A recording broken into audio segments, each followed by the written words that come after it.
You know, while we're all waiting for the next big thing from the usual suspects, some small startup has been quietly building an electric sports car that might just change everything. And get this, it's got a price tag that sounds, well, almost made up. So let's be real for a second. Have you ever looked at the current crop of electric cars and just felt a little bit empty? I mean, we were promised this incredible future of silent, warp speed performance, but for a lot of us who love to drive, it feels like something's been lost in translation.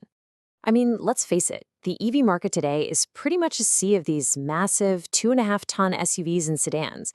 Don't get me wrong, they're incredible pieces of engineering, but they're also kind of bloated with tech, gigantic batteries, and all these self-driving features that seem to push the actual, feeling of driving way into the back seat. But what if there was a different path?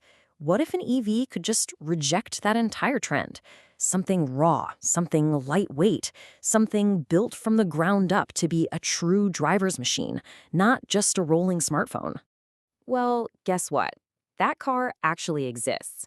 And its story starts in a place that's probably not on your sports car bingo card: China.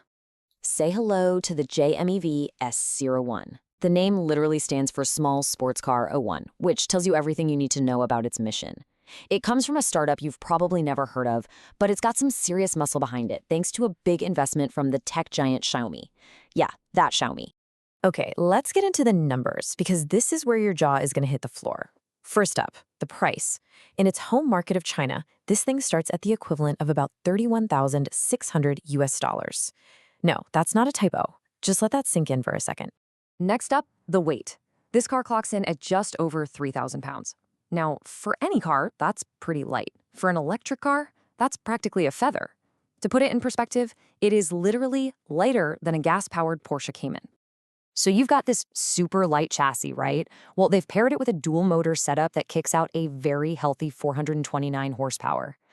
That is a lot of punch for a car this size. And what happens when you combine all that power with so little weight?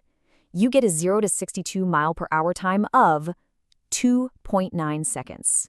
Yeah, that's not just fast, that is legitimate, bona fide supercar territory. Okay, so let's put all that into perspective, because the raw numbers are one thing, but seeing them side by side is something else entirely. Look at this. Compared to a Porsche Cayman GTS, the SC01 is lighter, it's way faster off the line, and it costs, well, roughly a third of the price. Then you look at the Tesla Model 3 Performance, a benchmark for EV speed. The SC01 is 1,000 pounds lighter, just as quick, and costs way, way less. This isn't just competitive, folks. This is a total game changer. So, the big question is, how on earth did they do it? How is this even possible? Well, it all comes down to a philosophy that completely ignores what everyone else in the EV world is doing and goes back to some classic old-school principles of performance. The whole car is built around one core idea: lightweighting.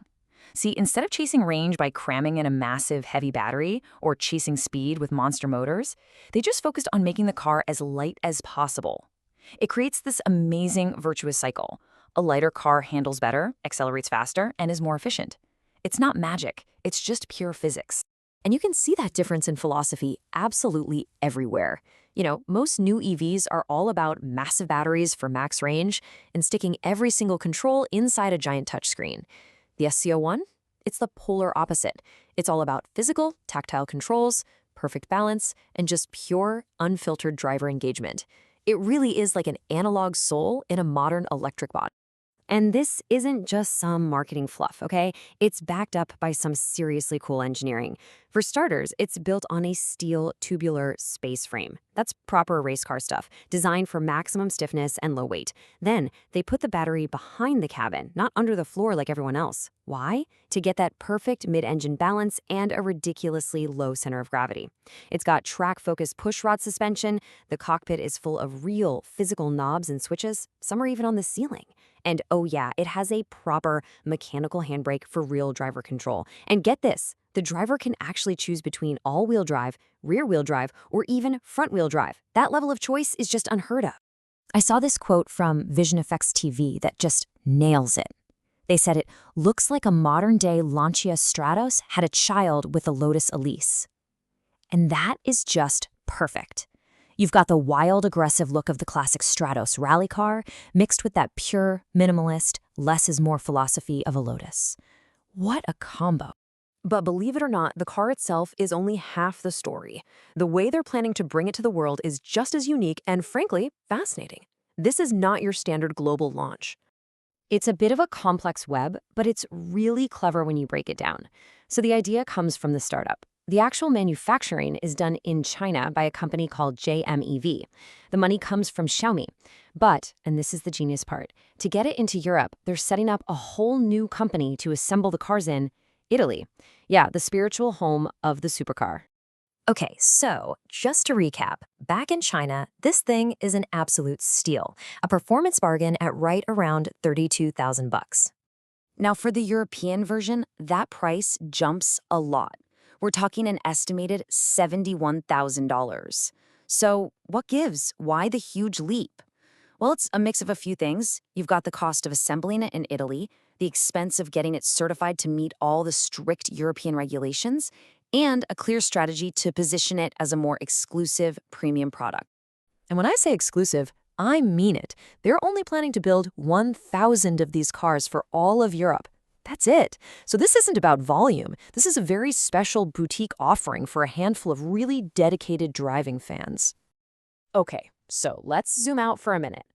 Beyond all the specs and the clever business strategy, what does a car like this really mean for the future of electric cars, for all of us? What the SE1 really is a wake-up call. It's definitive proof that an electric sports car doesn't have to be a 2.5-ton, six-figure tech fest on wheels. It proves that this formula, lightweight, driver-focused, and fun, isn't just a fantasy. It's totally possible, and it works. This quote from EVU really hits the nail on the head. But it's clearly possible to make lightweight, cheap electric sports cars. We just need someone to bring one to the US and European markets. Think about it. Even Lotus, the company that practically wrote the book on lightweight sports cars, is now building heavy, expensive electric SUVs. The SC01 just shines a massive spotlight on this huge empty space in the market. So here we have this little car from China that has just thrown down the gauntlet to the entire auto industry. It has shown everyone that the soul of a true sports car can absolutely survive, and maybe even be better in the electric age. The blueprint is right there for everyone to see. So now, the only real question is, who's going to be brave enough to build the next one? And maybe, just maybe, bring it to the rest of us.